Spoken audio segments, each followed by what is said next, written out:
Hello, नमस्कार। मैं संविधान के विभिन्न सिद्धांत और व्यवहार के बारे में आप लोगों को बतला रहा हूँ। आज का है विषय राष्ट्रपति शासन में राज्यपाल की भूमिका।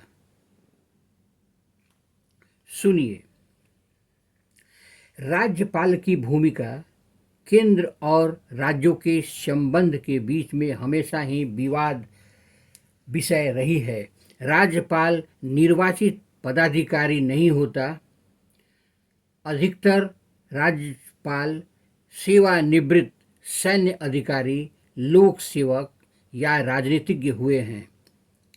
फिर राज्यपाल की नियुक्ति केंद्र सरकार द्वारा होती है। अतः राज्यपाल के फैसले को अक्सर राज्य सरकार के कार्यों में केंद्र सरकार के हस्तक्षेप के रूप में देखा जाता है। जब केंद्र और राज्य में अलग दल सत्तारूढ़ होते हैं, तब राज्यपाल की भूमिका और विवादास्पद हो जाती है।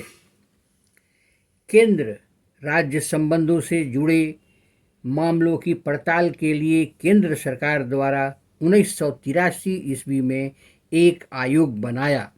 इस आयोग को कहते हैं सरकारिया आयोग। सरकारिया आयोग के नाम से ये जाना जाता है।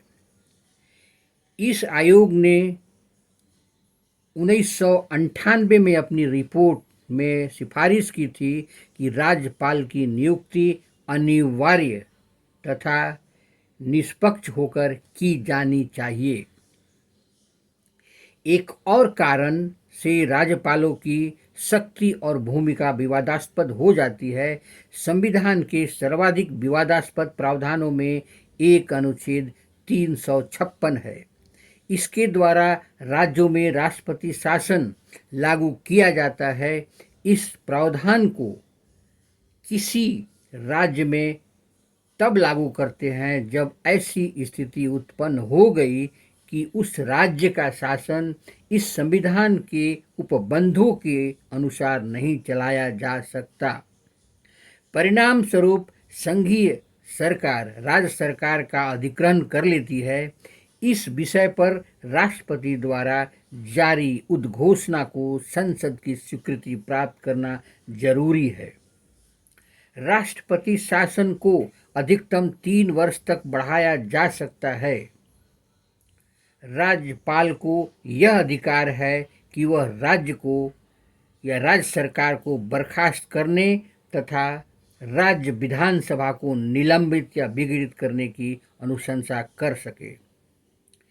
इससे अनेक विवाद पैदा हुए हैं। कुछ मामलों में राज्य सरकारों को विधायिका में बहुमत होने के बाद भी बर्खास्त कर दिया गया।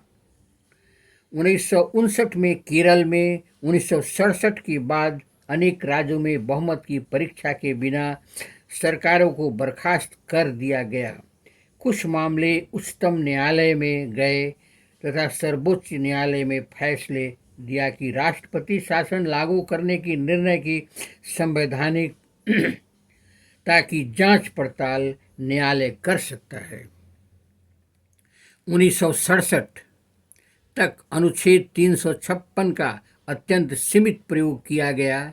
1967 के बाद अनेक राज्यों में गैर कांग्रेसी सरकारें बनी, जबकि केंद्र में सत्ता में कांग्रेस के पास रही। केंद्र ने अनेक अवसरों पर इसका प्रयोग राज्य सरकारों को बर्खास्त करने के लिए किया गया तथा उसने राज्यपाल के माध्यम से बहुमत दल या गठबंधन को सत्तारूढ़ होने से रोका।